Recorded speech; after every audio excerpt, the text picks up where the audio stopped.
Hey everyone, welcome back to the A1 Coding. Today we are exploring not one, not two, but 8 different ways to add color in your designs.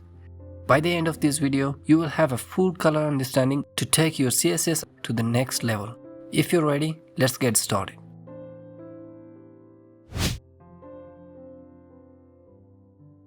First up, we have the simplest way, named colors. CSS has 140 color names built in. Think of classics like red and blue. I'm sure you have already worked with named colors, so without wasting time, let's dive into the next one. Next, let's talk Hex codes.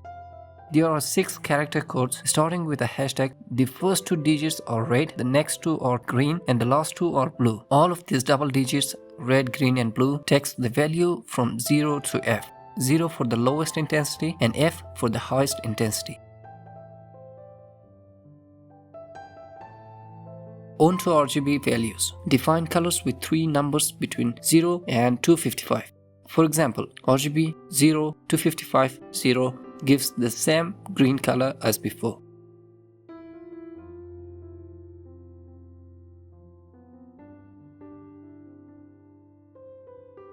Want some transparency? Meet RGBA. Add a 4th number between 0 to 1 for opacity. For example, RGBA 0, 255, 0, 0.5 creates a 50% transparent green.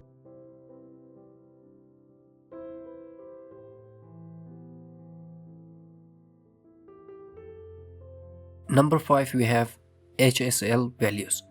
HSL stands for hue, saturation, and lightness. Hue sets the color on a 360-degree wheel, while saturation controls intensity and lightness adjusts brightness. In this example, we have a 240-degree, which is blue, and 100% saturation and 50% lightness. Next, we have HSLA values. Just like RGBA, HSLA adds an alpha channel for transparency.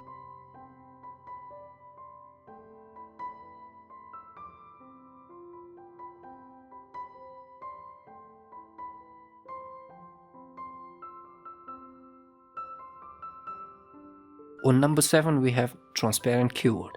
It is the ultimate blank slate for backgrounds. Combine it with gradients for some amazing effects. As you can see in this example, I have given a background of linear gradient and a background clip on text, and I have set the color transparent. So it gives us a beautiful text gradient. Now here's a hack for consistent design. Current color. This inherits the parent's color property. Change the text color and the border, box shadow, or icons using current color will match instantly. As you can see in this example, I've given this button a color of blue and a border of 4 pixel solid current color, which inherits from its parent. The cool part is that when we hover on the button, I've changed only the color, but the border color will change auto because it is set on current color, which copies the color of its parent.